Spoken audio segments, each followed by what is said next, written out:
What's going on, everybody, and welcome to another edition of the Links and Locks Best Bets podcast presented by Bet365. I'm Jason Sobel from the Action Network. He's Ben Everill from the PGA Tour, and as always, we're here to break down our 18 favorite bets of the week for the Sony Open.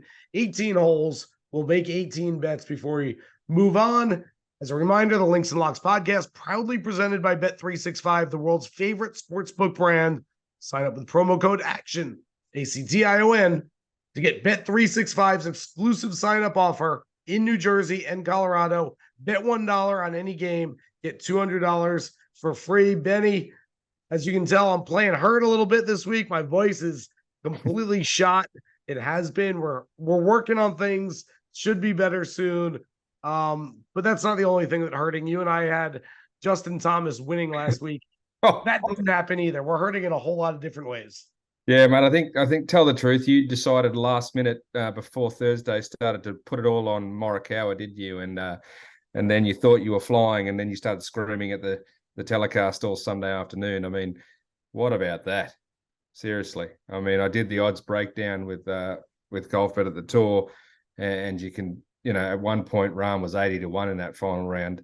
Morikawa was minus 20,000 at the turn, minus 20,000. At the turn, and just collapsed. In fact, you can check out my Twitter later. You can see a video of it all coming together. We tracked the odds and put the video to it. It's pretty crazy stuff. Very cool. But yeah, we move on, right? At least I did try to gloat a little bit because for the first time in a long time, I did pick up the first round leader. That's about all You wound up winning the golf tournament too. It was the favorite, so you can't gloat too much on playing the favorite and having a three-way chop, but yes, of course, you did get it. By the way, you get criticized on Twitter, which I thought was fantastic. I thought was hilarious, which when sometimes people don't understand certain things about what we do. So in any case, we move on. We move on to the Sony Open. And before we get into some picks, this is one of my favorite trend spots of the entire year, Benny. And so I want people to understand this, that the players that are moving from Kapalua, having played 1 week already, going to the Sony Open, there are 19 of them. They have a massive advantage this week. And here's what I will tell you, that over the last 6 years, these players have comprised just 15.9% of the field at the Sony Open. And yet they have won 5 of the last 6 titles. I think if you go back further, it's actually 8 of the last 9. They've accounted for 39% of the top 10s over the last 6 years. And they've made the cut 73% of the time. Why? What does it tell you? Well, essentially, first of all, there are a lot of really good players at Kapalua. So it's the better players. We get that. Secondly, they had 1 extra week to shake off the cobwebs, get the competitive juices flowing. So they are more sort of into their games than the guys who are flying in gold. And thirdly, look, these players are human, and you're going to Hawaii, and I get that it's a business trip, but the guys who played at Kapalua, they've gotten all the Hawaiian vacation things out of the way. Not only is your body clock adjusted, but maybe you sat outside, had a couple of Mai Tais one night, maybe you went in the ocean, maybe you did this, did that. All those things that the guys who are playing the Sony this week, who weren't there last week, can do, these guys have done already. Mate, let me tell you, have you written this down somewhere? Have you done your preview? Because that is literally I've just taken notes of everything you've said, because that's my topic for this week to come later this week, is to talk about that exact fact. There's definitely a correlation there, as you said. We can bring up a number of reasons, which we can sort of try to pinpoint it to. But the interesting part is, of course, how different the two courses are. And yet it still happens. You've got the hills going up there, versus the flattest track on tour, literally the flattest track on tour. You've got different winds even when the wind does blow. The greens are much slower at Kapalua because of the undulations. You have to be accurate, not long, at Waialae, whereas you can just bomb away at Kapalua. It's all crazy, yet still what you've just mentioned runs true. So it's such an interesting phenomenon. And I tend to sort of dive into it deeper later this week. So thank you for giving me all my starter points, mate. That's brilliant. There you go. There's another one in there too, which, let's see if I can track it down here very quickly. But essentially, we're looking for ball strikers this week. And okay, we often say, yeah, we're looking for ball strikers, guys who hit the ball. they tend to be good at golf. That said, it's a little more this week than we're used to. Okay, where is this? I'm going through my preview right here, Benny, and Well, I'll give you something on putting. I know that like 11 of the last 12 winners were in the top 10 in strokes gained putting.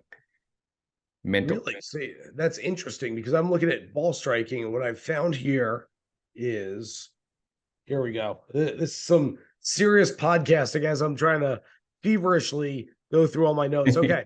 Last year at the Sony Open, the top 26 players on the board were all positive strokes gained tee to green. The top 16 were at least a stroke better than the field average. 2 years ago, the top 24 on the leaderboard all gained strokes tee to green. The previous year, 30 of the top 31. That's remarkable. I mean, that is like essentially, if you're not going to get it done tee to green this week, you don't stand a chance at Waialae. Yeah, and the putting stat I've got for you, mate, I did find it exactly. 12 of the last 13 inside the top 10 strokes gained putting at the end for the week. And the one that wasn't was known putter Kevin Na. Mental. But yeah, so basically you need to have somewhat accuracy, usually better. Look, last year, a not known putter, generally speaking, in Hideki Matsuyama won, but that week he was the best putter of the week. So it's one of those things. It's the Bermuda and whatnot. You've just got to have the week on the greens that you're expecting. But obviously, as we know with Hideki, he hits it well. He put it in the fairway, gave himself chances, and I'll get into it. But a couple of my picks are based on specifics in some putting stats as well. So should we kick it off? Should I go to the first hole? Let's get right to it. First hole of 18. Ben Everall, you are on the tee. Well, I'm not letting you beat me this time. After last week, you getting in the first Aussie, I'm going with the first Aussie, my first outright pick this week. He didn't play last week, even though Adam Scott did let me down last week, didn't do exactly what I thought, and I think Adam potentially can play well at Sony. I'm actually throwing in Cam Davis, 33-1. We've talked about this previously, how I think he's going to have a massive season off the back of that President's Cup. Now, let me tell you, he's already had a top 10 at Sony before on debut. He was T9. And last year, he finished 27th, but he was 9th going into the final round where he had a 70. His other rounds were all in the mid-60s last year and had a good chance. And basically on Sunday, he was 6 back starting the day and went after it and made a few errors trying to really hammer it home. So I don't take much into that final round. Plus, as I said, he is a 20 million times better player a year later, given the confidence boost he got towards the end of the year as well. So Cam Davis, I saw 33-1 on Bet365. I like him as my second best outright pick this week. Okay, well, I'm going to skip past what I had written down on my little index card here for hole number 2. I'm going to go straight to hole number 4 and switch those holes around because I have written down here Cam Davis for a top 5 finish this week at plus 750 at Bet365. And here's my thought, Benny. I don't actually love Cam Davis for this golf course. I'd rather see him in a course where there's more of an onus on driving the ball really well. That plays into his strength. That said, I'm just so all in on Cam Davis this year that you put him in a field where there aren't too many superstars, and I don't care where they're playing. I think he has a chance of winning that golf tournament. So this is more a play on the player rather than the situation. But Cam Davis is a guy that I will be talking about a lot, playing a lot this year. I think he's that good. I think he could be a top 20, top 25 player in the world before the year is up, and I will play him for a top 5 this week. Beautiful. I love it. Come on, Aussie. All right. Well, I'll go to the third hole. I'll throw in my top 5 then. Now, again, this is going against what we spoke about at the top of this pod. This is a player not there last week, but it is a player in decent form. Top 5 for me is going to be Taylor Montgomery. I think he's also plus 750. Now, normally you'd get a much bigger number for Taylor Montgomery at other events, etc. But they are on to what I see in this guy as well. He is 11th in strokes gained putting this season, playing sensationally over the fall, and also makes a significant amount of putts inside the 10 to 15 foot range, which has been key in this event in the last few years, making your fair share of those. Hideki made a bunch last year in that bracket outside 10 feet to get it done. So I just like the look of Taylor. He's trending through the fall. There are a lot of people at the tour are giving him a lot of love, which, you know, may or may not help him, but they're pushing his story. You're going to hear a lot more about him. And I tell you, he's crazy funny. You'll get to know him over the coming months. So I'm going to give him a bit of love here. Top 5, 750. I like Taylor Montgomery. I'm going to tell you, Benny, be careful with him. And I'm telling this to the people out there who have watched him play in the fall, seen some really good results, and are like, I'm all in on this kid. He's great. I'm not saying he's not. He's got a terrific personality. I hope he turns out to be a star. That said, you mentioned he's 11th in strokes gained putting so far this season. Even with all the success, he's 134th in strokes gained on approach shots. That is just simply not good enough to get it done at the highest level out there. Can he keep his card? Can he have some more high finishes? Of course. There's a little trepidation there when it comes to Taylor Montgomery for me. So I'm going to be off him for certain weeks, and this certainly is one of them. So me and you not on the same page there.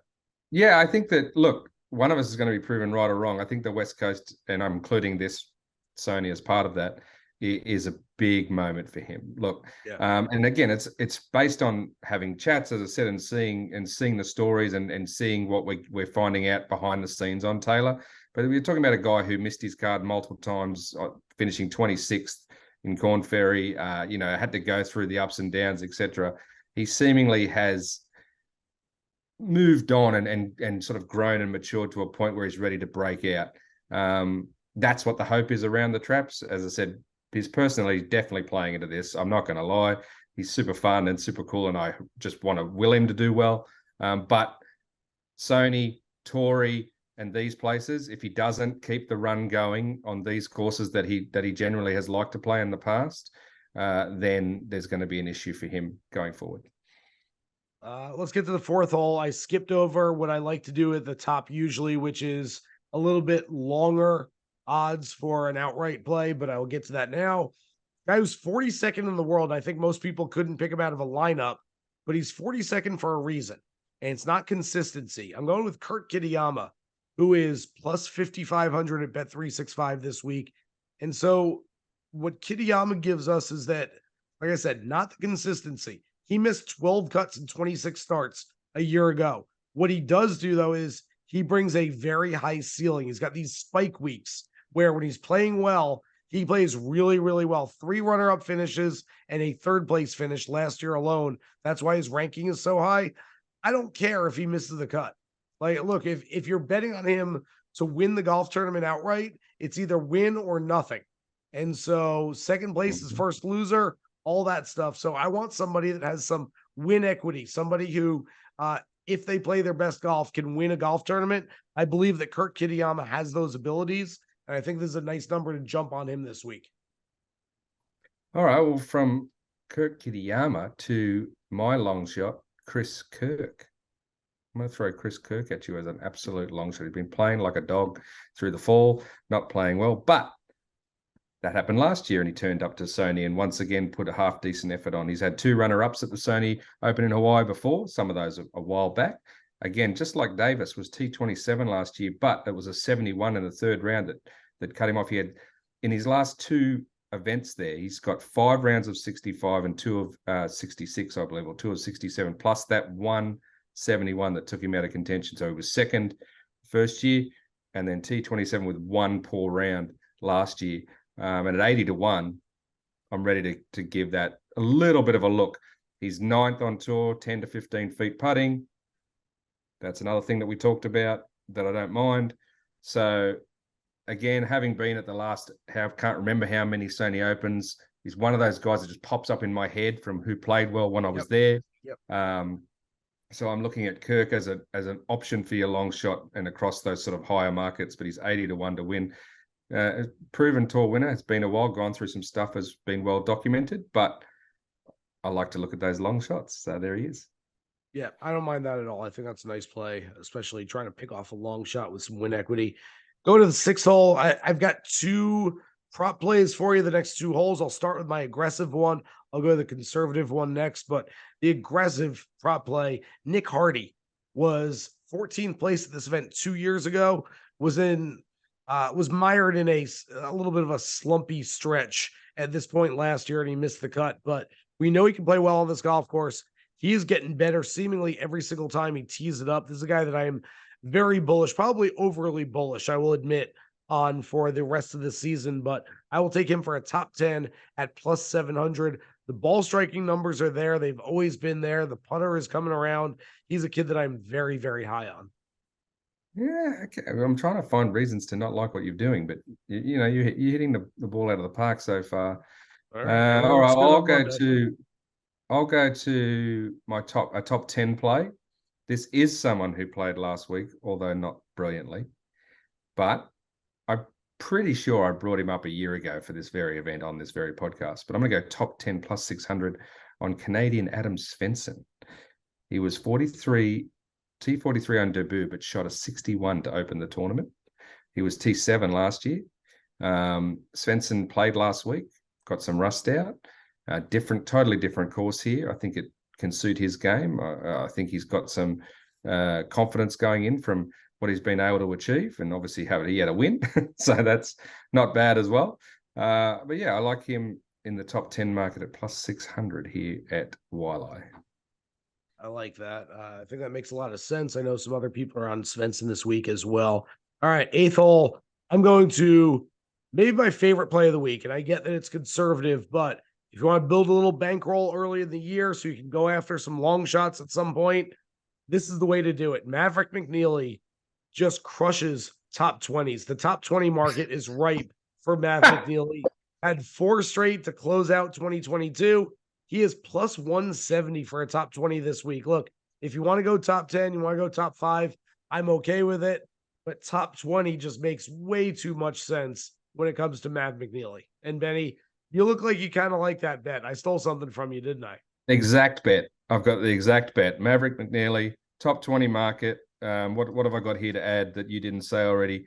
The T27 he had at this course was one round that was poor, 70, 65, 67, 66, his other rounds. Again, he is 4th strokes gained putting this season so far. Makes putts from 10 to 15 feet as well. He fit all the parameters that I looked up. So yeah, and just seems to be a top 20 machine. And at this time of the year is his time of year, right? Like as we head to the West Coast. So it's literally the one I had to say next. What's very interesting, Benny, is that he's a long hitter, and yet he's played some of his better golf on short golf courses. Yeah. It's sort of a reminder of a Tony Finau or a Gary Woodland, where you think they can only contend on these big ballparks, and yet they actually feel more comfortable in a friendlier confines where it's shorter. They don't have to rip driver everywhere. So I like this fit for Matt McNealy. Was that your 9th hole then? That's my 9th hole, mate. I closed out the 9, agreeing completely with you. Much to my dismay. All right. Well, we have the 9th hole then, and we move on. But before we make the turn, as a reminder, the Links to the Locks podcast is proudly presented by Bet365, the world's favorite sportsbook brand. Sign up with promo code ACTION to get Bet365's exclusive sign-up offer in New Jersey and Colorado. Bet $1 on any game, get $200 for free. And we make the turn. We get to the 10th tee. I am on the box, and as usual, I like to go with my first round leader play here.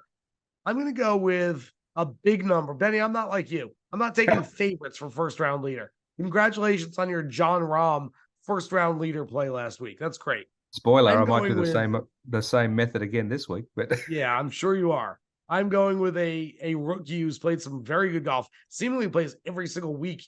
He's in the field, but S.H. Kim has played some solid golf so far. He's shown to be a quick starter in 8 starts in 2023 season so far. He has 5 rounds of 68 or better already. He is plus 8,000. Now, you've got to go super low.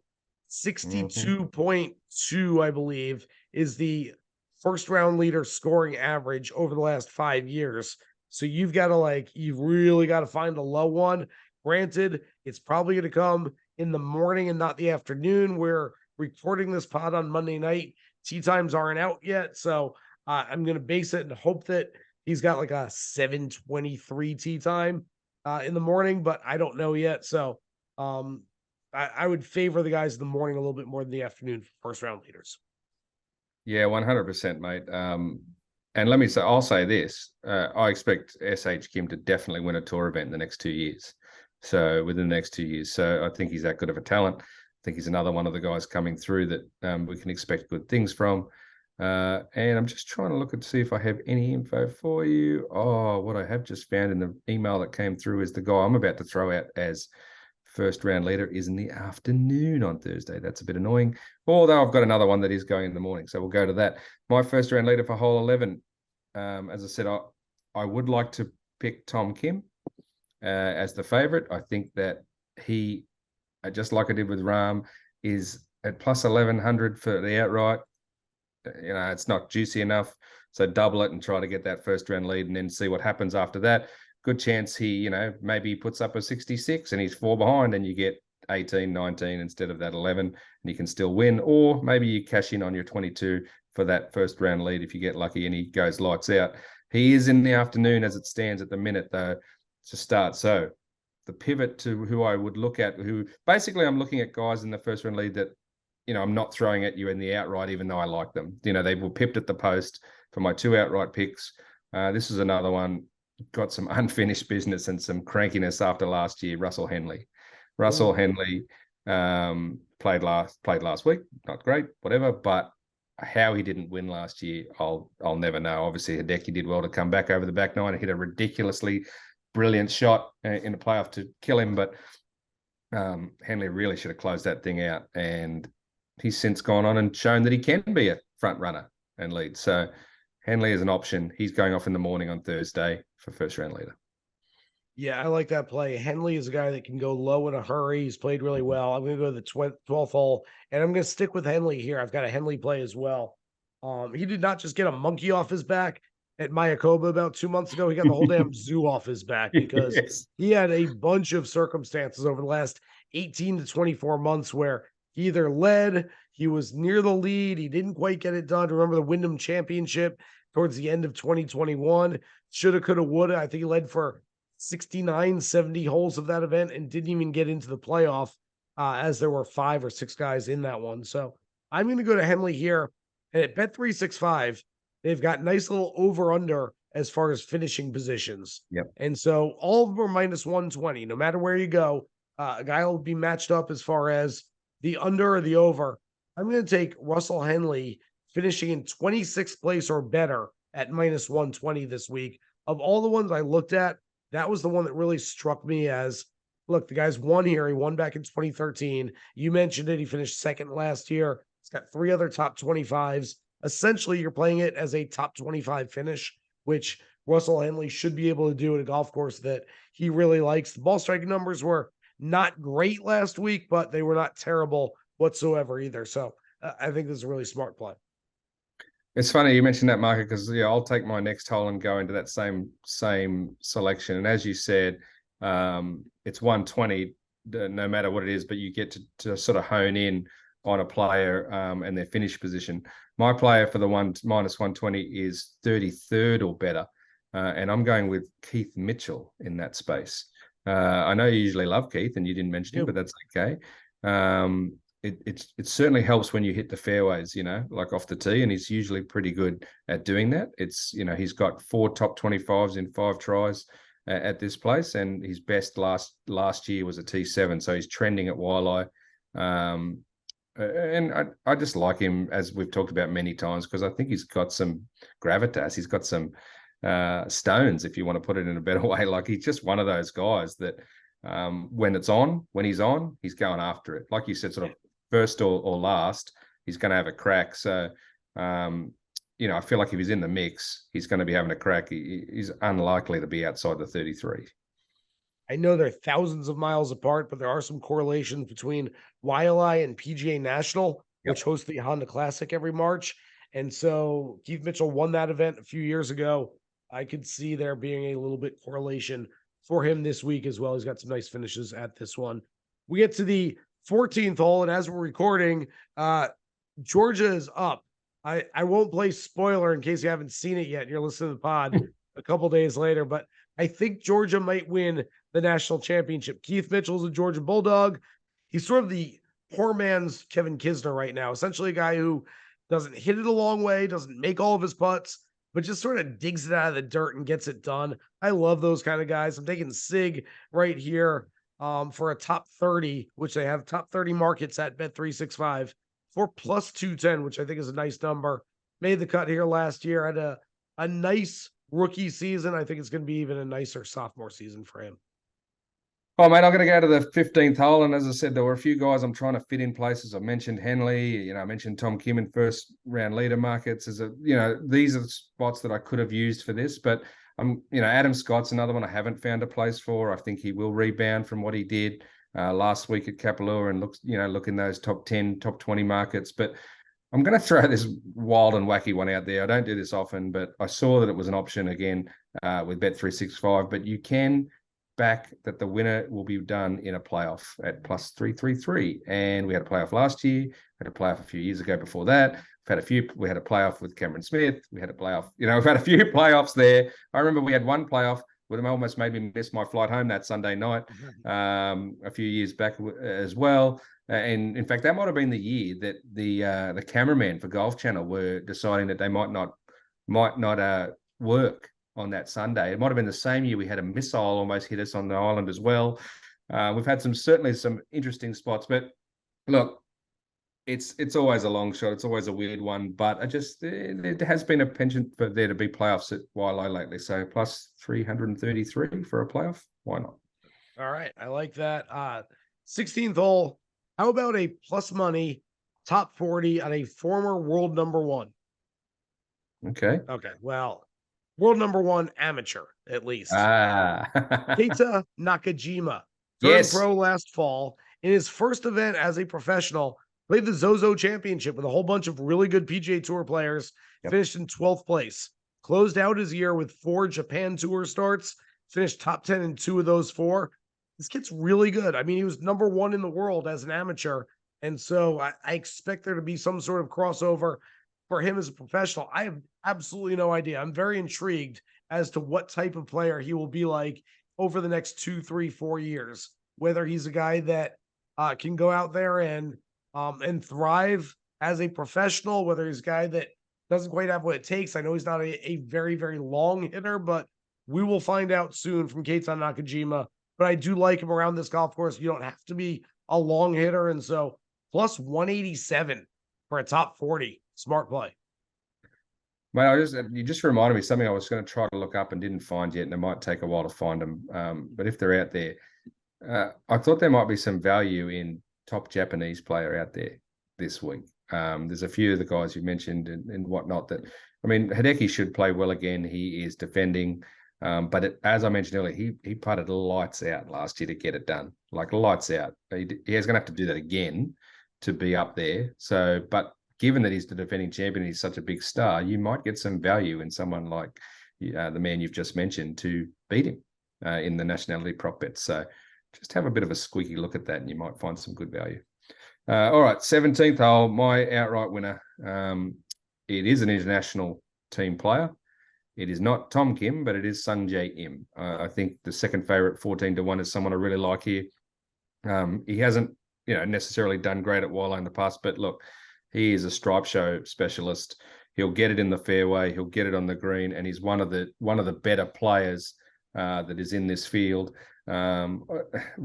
We have been seeing some of those guys, some of the big names get it done of late, haven't we? So I just feel like it might be another week. Like we'll see a big name get the job done, and Sung-jae's due. Really, he's due something special.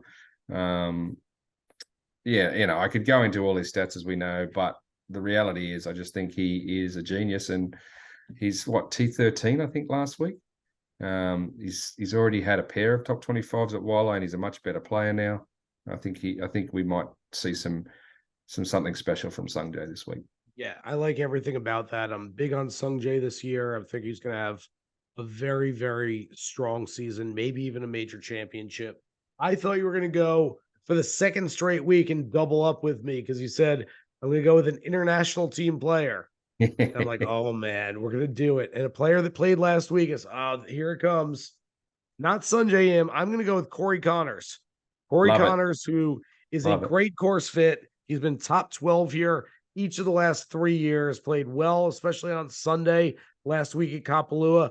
fits every trend that we're looking for. A guy who's really good tee to green and a guy who played last week. In fact, one little note that I found, Corey Conners sort of has this reputation. It's not a bad reputation to have as being one of the elite level iron players in the world. You sort of got, in whatever order you want it, Colin Morikawa, Justin Thomas, Will Zalatoris, and Corey Conners would be in that next group right behind them. What I found digging through the stats from last year, though, is that Corey Conners actually was better with a driver in his hands than he was with irons. He was 6th in strokes gained off the tee. He was 16th in strokes gained on approach shots. Now, both of those are really, really good. What it tells me, though, is that he's not such a quote unquote one-dimensional player. He is a guy that's as strong as anybody, tee to green. That's exactly what we're looking for on this golf course. Guys who can be really good tee to green. We've seen that over the years. There is that fit. There's that correlation.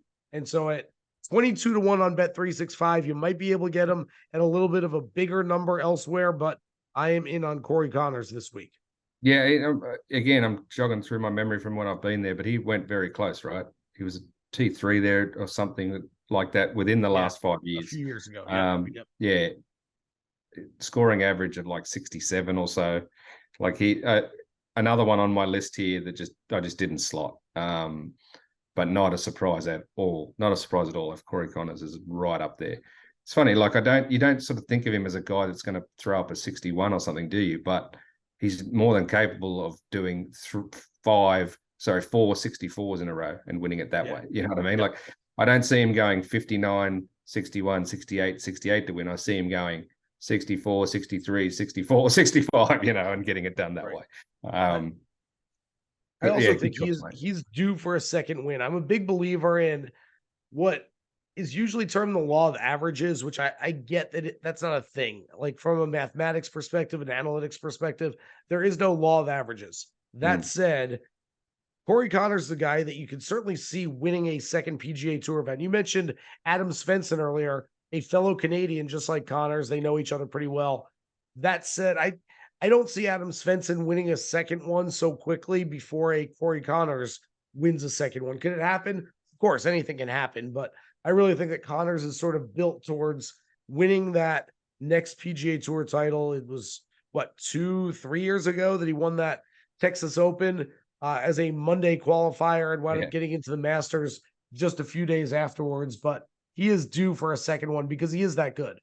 I don't think people quite realize just how good Corey Conners is. So that's it, everybody. That's our 18 holes for this week's Sony Open. We appreciate everybody for listening this week and every other week. Remember, you can always catch us wherever you catch your favorite podcast. Download, subscribe, rate, and listen.